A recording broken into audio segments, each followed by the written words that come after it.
মৰিয়নিত ভগৱান ৰামৰ নাম লৈ কলংক সানিলে এজন লোকে। লোকজনৰ নাম ৰাম অৱতাৰ। কাম কিন্তু অসুৰৰ দৰে। লজত কৰ্মৰত যুৱতীক যৌন নিৰ্যাতন লোকজনৰ।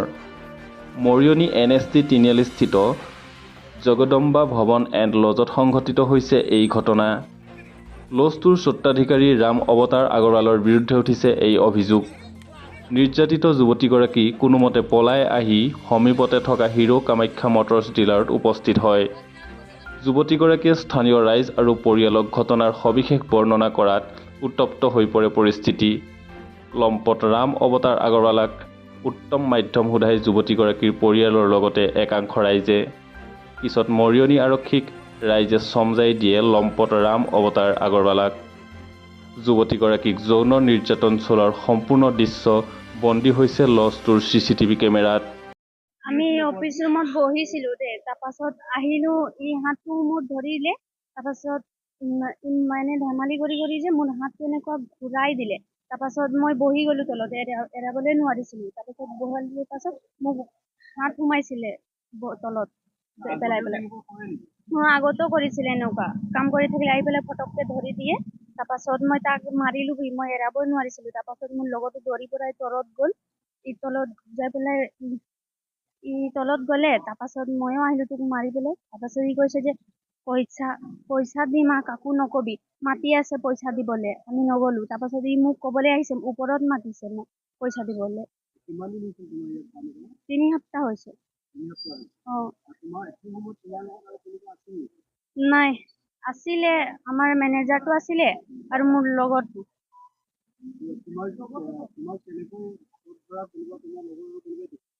মোৰ লগৰটো দেখিছে। ৰুম চাফা ভৱন। বিয়া ভৱন হয়। কি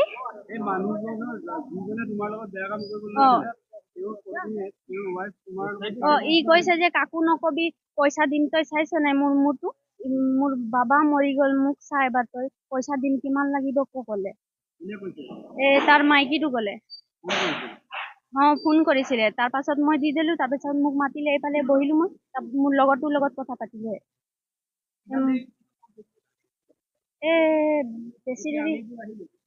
বেছি দেৰি হোৱা নাই, অহাৰ পাছত অকমান দেৰি হ'ল। তাৰ পাছত ফোন কৰিলে, এইটো মোৰ লগত মাইকী মানুহটো ফোন করলে, তেতিয়া মই বায়ক দিলো মোবাইলটো। বদনাম করছে, ওকে ছড়বিয়ে নাই। হ্যাঁ, হাত লাগাইছে, এর ভবন সব বন্ধ হতে লাগে, আমি নাই ছড়বো। 3 সপ্তাহ হল। মোক ঘৰতে একো খোৱা নাই, ই মনে মনে থাকে, এতিয়াহে গম পালো। ছোৱালীটো গিৰাই থৈছে নিজক। তাক সাজা হব লাগে। মই এইখন লজৰ মেনেজাৰ। জগদম্বা লজ। নামটো কিবা আছিলে, পাহৰি গলো নহয়। ৰাম অৱতাৰ। ঘটনাটো কি হ'ল মানে, মালিকে মই আৰু মোৰ লগৰ এজন ওপৰত কিবা প্লাষ্টিক বিচাৰিবলৈ গৈছিলো। তো প্লাষ্টিকটো সেই কিবা গেৰেজত চাগে লগাব। তো তাৰ মাজতে কি ঘটিলে সেইটোতো আমি গম পোৱা নাছিলো তেতিয়া। তাৰপাছত কেমেৰা যেতিয়া চাইছো, তাৰপাছত এনেকুৱা কাণ্ডবোৰ হৈছে, সেইটোৱে গম পালো। CCTVত দেখিলো যে মালিকে ছোৱালীজনীৰ লগত মিছবিহেভ কৰি আছিলে। CCTVত দেখিছো মই।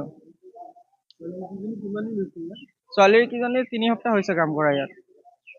মোৰো 3 সপ্তাহ হৈছে। তাহাঁতৰ লগত মানে 2 দিনমান বেছি হৈছে মোৰ। পূৰ্বে মোৰ তাততো এনেকুৱা কমপ্লেইন অহা নাই। আজি মোৰ তলত ছোৱালী কেইজনী আহি ডিলাৰৰ মানুহখিনিক কৈছে, তেতিয়া মোক কৈছে যে মই এনেকুৱা তেনেকুৱা কথা। তাৰপাছত মই গম পাইছো এনেকুৱা হৈছে বুলি। মই ছোৱালী কেইজনীক তলতহে দেখিছো। CCTVতহে দেখিছো মেইন কাণ্ডবোৰ কি হৈছে।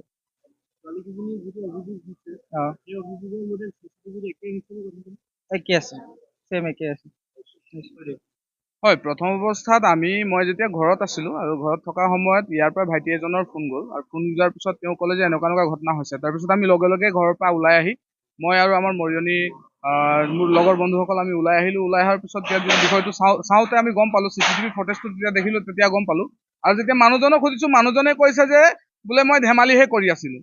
আৰু ধেমালি তেনেকুৱাকে নকৰে আচলতে। ধেমালি কৰিবলৈ গৈ তেওঁ মাটিত বগৰাই পেলাই যুৱতী এগৰাকীক তেনেকুৱা যদি তেওঁৰ ভাষাত যদি তেওঁ ধেমালি বুলি কৈছে, এইটো কিন্তু আমাৰ ভাষাত ধেমালি নহয়, প্ৰথম কথা।